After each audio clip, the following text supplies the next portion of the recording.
የሰው መላእክተኛ ወረገዳም ይዋት ወለማይ ነገር የሰው መላእክተኛ ነገር ያበላሻል ማልማዛንችና እኔ በነገናኝሻል በመኪናው መንገድ ይሻሉ መኪናው ዘለቀ ልቤንጀ ቆርቆሮ ቀልጦ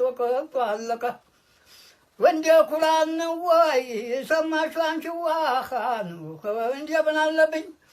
ሰው ምኝታት የሆነ የምትመጪብኝ ሰው ምኝታት የሆነ ለምን ትመጪያለሽ አመጭም አይቀምን ማንን ትፈሪያለሽ ከጀይ በጦያራ በማይከሰሰው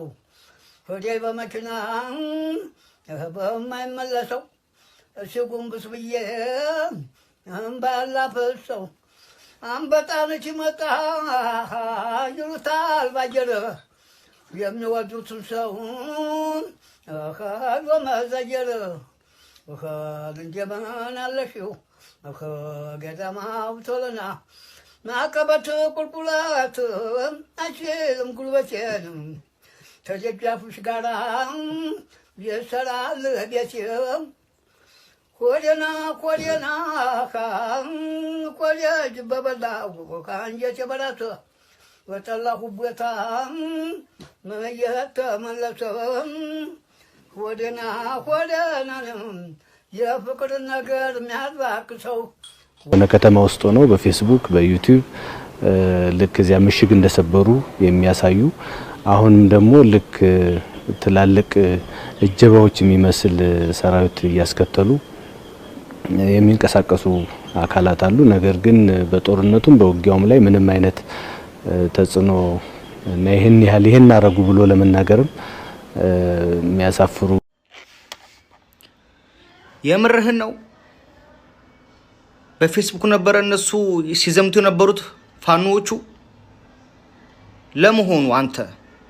በአንተ ስልጣን ዘመን የአማራ ልጅ ሲሳደድ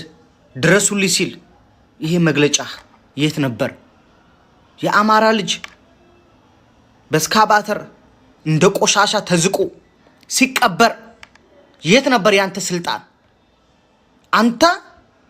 የያዝከው የደህንነት መስሪያ ቤት አንድ መስመር ጽሁፍ እንኳን ይዘህ አልወጣህም። ያ ሁሉ የአማራ ልጅ በየቦታው ሲሳደድ በየቦታው ሲገደል ያንተ ስልጣን እነ ዘመነ ካሴን እነ ማስረሻ ሰጤን ለመያዝ ብቻ።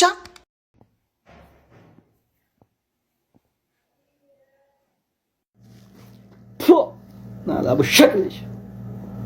ቃሙና ወርጂ አንድ ነገር ደግሞ ለእህቶች የማስተላልፈው መልእክት አለኝ። ይሄን ቪዲዮ ስታዩ ወይኔ ሴትነቴን የምትሉ አጠፉ። ስሚ ፋጢማ ሌባ ብኮን ፋጢማ ስትወለድ ፋጢማ ሌባ መሆን ትሆናለች ማለት አይቻልም። ስለዚህ አንቺ ነሽ ራስሽን የምታውቂውና ራስሽን በንጹህ ማንነትሽ ራስሽን ልታጻን ይገባል። ይቺ ማንኛውም ነገር አወክለምች ኢና ሊላሂ ወኢና ኢለይሂ ራጂዑን። ወይኔ ቃመ ምልክት ደረሰ፣ ቃሚያው ደረሰ።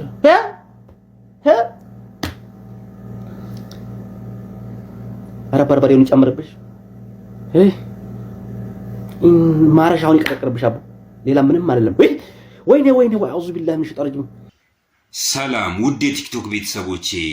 የጠፋ ላላችሁኝ አለው ኢትዮጵያ ላይ ብዙ ከባድ ነገሮችን አሳልፈናል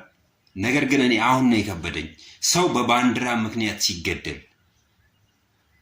ትናንትና በዚህ በኮከብ ባንዲራ ስር ስንቀጠቀጥ ስንገደል ነበር ነገር ግን ጨርቁ አይደለም ይገደልን ስርዓቱ ነው ብለን ስርዓቱ ተቀብሮ እንኳን ጉርጋድ ሳይገባ ዛሬ እንኳን እየተዋጋን ይያለ ባንዲራውን ይዘን ያውለበለብን ነው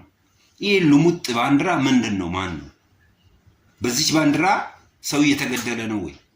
እቺን ባንዲራ ይዞ ጫካ የገባ አሸባሪ የሆነ አካል አለ ወይ ማን ነው እቺን ባንዲራ እየተጠቀመ ያለው የሚኒሊክ ነው በሚለው ከሆነ ሚኒሊክ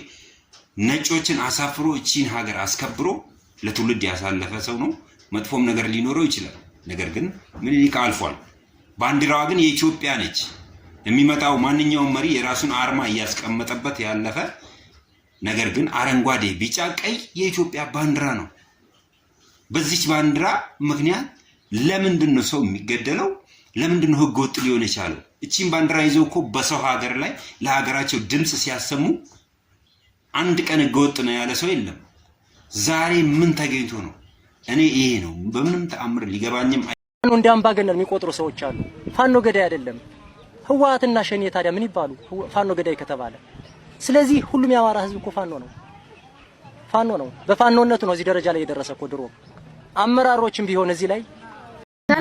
ሰላማችሁ ብዝት ይበልልኝ ሁላችሁም ማለት ነው አንድ ጥያቄ ለዚህ ለአባባ ለሽማግሌው ማለት ነው አባባ ትልቅ ሰው ሆነዋል እንግዲህ ወዲያና ወዲህ ምን ያስለጠልጠዋል እንግዲህ ለመቼ እድሜያችሁ ነው የምትዋሹት አትዋሹ ያማራ ፋኖ ማለት ነው 65 ቢሊዮን ህዝብ ፋኖ ነው ምንም አትጠራጠሩ ፋኖን ተውት እና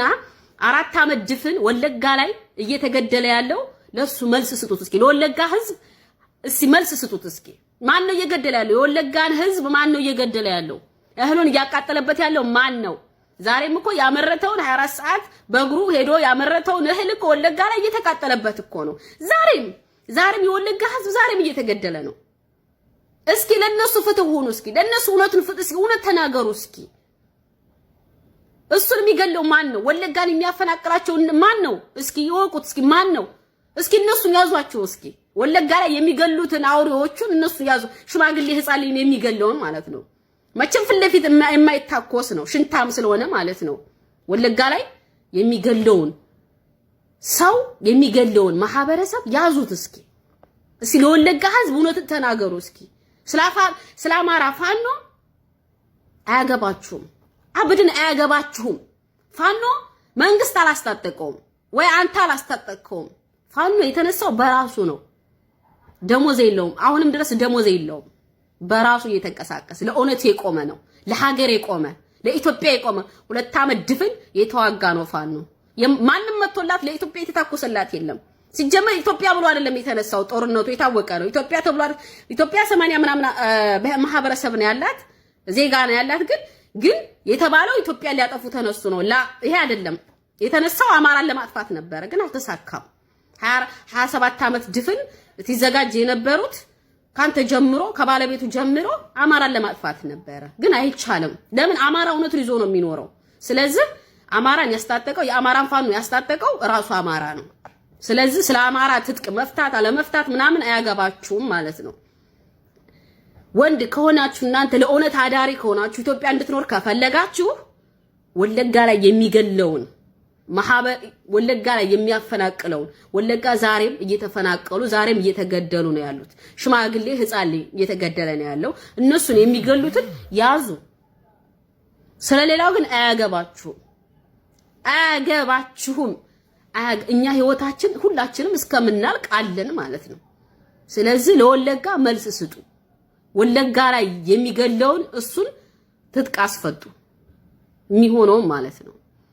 ይሄ ለሆድ ተገዝቶ ወዲያና ወዲ መሽለጥለጥ 27 አመት ተሽለጥልጣችኋል አሁን ግን ሚዲያ